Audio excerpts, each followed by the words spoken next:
यही इस वक्त का सबसे बड़ा सवाल, कहां है कानपुर का कातिल। कानपुर में 8 पुलिस वालों के हत्यारे विकास दुबे का घर अब गिराया जा रहा है। इस वक्त की बड़ी खबर, विकास का घर जेसीबी से गिराया जा रहा है। विकास की जेसीबी से ही गिराया जा रहा है, जिस जेसीबी के जरिए उसने पुलिस का रास्ता रोकने की कोशिश की थी। पुलिस को आशंका है कि विकास के घर के नीचे बंकरनुमा कोठरी हो सकती है, इसीलिए विकास दुबे का घर दिन के उजाले में गिराया जा रहा है। उसी जेसीबी की मदद से, जिस जेसीबी को उसने अपने घर के बाहर रास्ते में पुलिस को रोकने के लिए लगाया था।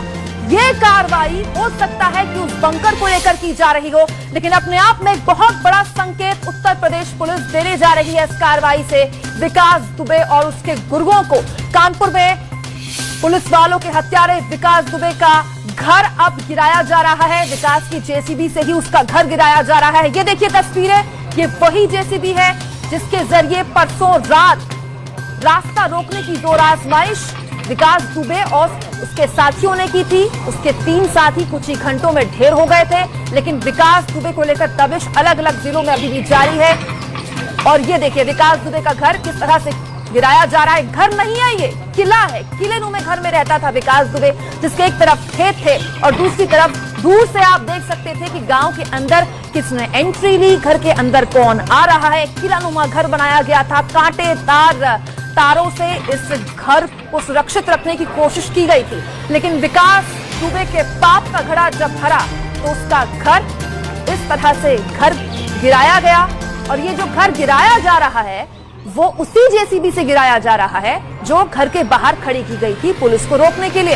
ये घर की दीवारें आप देख रहे हैं, दीवारों से शुरुआत की गई, लंबी लंबी ऊंची ऊंची दीवारें यहाँ पर विकास दुबे के घर में खड़ी की गई थी। एक तरह से एक किलानुमा घर उसने बनवाया था।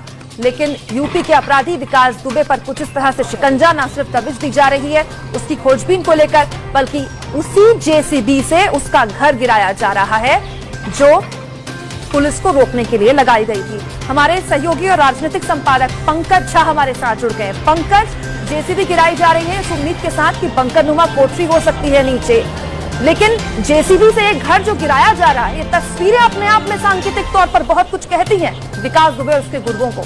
कुमकुम, इसमें कोई दो राय नहीं है। जिस जेसीबी को रास्ते में रोककर उसने पुलिस वालों पर हमला किया था, 8 पुलिस वालों के शहीद हो गए थे, उसी जेसीबी मशीन से विकास दुबे का जो घर है उसको गिराया जा रहा है। बाउंड्री वाल तोड़ी जा रही है। शुरुआत में पुलिस को इस बात का शक है कि अंदर भी कुछ हो सकता है जमीन के नीचे, इसीलिए कार्रवाई की गई है। और इसके बड़े मायने हैं, क्योंकि पुलिस फोर्स का मनोबल थोड़ा टूटा हुआ है, तो ये सांकेतिक तौर पर दिखाने की कोशिश की जा रही है। और कुमकुम, आपको बताऊं, इस वक्त एक और बड़ी खबर ये आ रही है कि जो ये बहुत चर्चा थी इस बात की कि आखिर किन लोगों ने पुलिस वालों पर फायरिंग की थी, वो लोग कितने लोग रहे होंगे।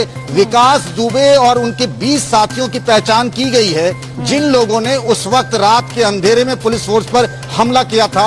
और उस 20 में से 2 लोगों को तो पुलिस मुठभेड़ में मार दिया, गिराया गया है, लेकिन 18 लोगों की पहचान की गई है और पुलिस उसकी तलाश में लगी हुई है। ये बड़ी खबर आप दे रहे हैं पंकज। इस वक्त की बड़ी खबर न सिर्फ जेसीबी से विकास दुबे के घर की दीवार गिराना है, बल्कि जो पंकज झा बता रहे हैं वो ये भी है कि वो गुर्गे विकास दुबे के जिन्होंने पुलिस पर फायरिंग की, उनमें से 2 तो मुठभेड़ में मार गिराए गए थे, लेकिन 20 में से 18 गुर्गों की पहचान हो गई है। पंकज, अब जब पहचान हो गई है तो विकास दुबे पर शिकंजा यानी कि बस कुछ घंटों की देरी है, कस ही जाएगा।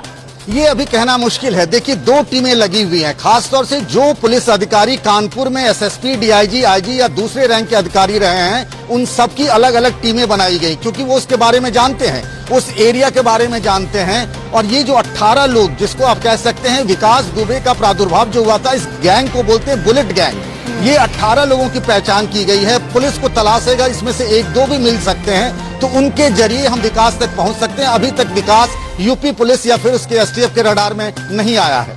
ये 20 लोग जिनमें से 2 मारे गए हैं, 18 की पहचान की आप बात बता रहे हैं पंकज, क्योंकि ये भी बात सामने आई थी, पुलिस ने दबी जुबान स्वीकारा था कि कुछ मुखबिर पुलिस के डिपार्टमेंट के अंदर थे जिन्होंने ये जानकारी दे दी कि पुलिस आ रही है दबिश के लिए।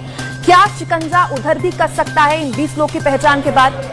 कुमकुम, बड़ी हैरान करने वाली बात है कि पुलिस वहां पहुंचती है और उससे पहले ही विकास को सब कुछ पता रहता है और उसने उस हिसाब से तैयारी कर ली होती है। जेसीबी मशीन आपने देखा, फिर किस तरीके से घात लाके हमला किया। गांव में पहले से बिजली काट दी गई, जो सोलर लैंप के हाईपास थे उन तीनों में भी लाइट नहीं थी, यानी पूरी तैयारी थी। जो सीडीआर निकाला गया है विकास दुबे का, उसमें कुछ लोगों के फोन नंबर मिले हैं, उसमें से कुछ पुलिस वाले भी हैं, लेकिन ये कहना मुश्किल होगा कि क्या उसमें से किसी ने मुखबिरी की है। पुलिस की टीम इस बिंदु पर भी जांच कर रही है।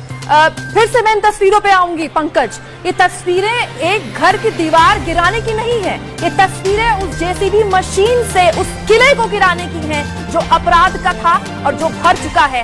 ये तस्वीरें सांकेतिक तौर पर उत्तर प्रदेश पुलिस के आगे की रणनीति को साफ दिखा रही है। बिल्कुल कुमकुम, 1990 से लेकर के आज ये 2020 है, यानी 30 सालों तक इस पूरे इलाके में इस हिस्ट्री सीटर गैंगस्टर विकास दुबे का दबदबा था। ये घर नहीं किला है एक तरीके से। कैसे हमारे सहयोगी संजय त्रिपाठी ने पूरी बातें बताई थी। 3 अलग अलग दरवाजे बने हुए, कटीले तार से लगी हुई है। छत पर कैसे उसके लोग खड़े तैनात होते थे पूरे अपने ऑटोमेटिक वेपन के साथ पुलिस वालों पर हमला करने के लिए। मैं आऊंगी आपके पास पंकज, क्योंकि संजय त्रिपाठी का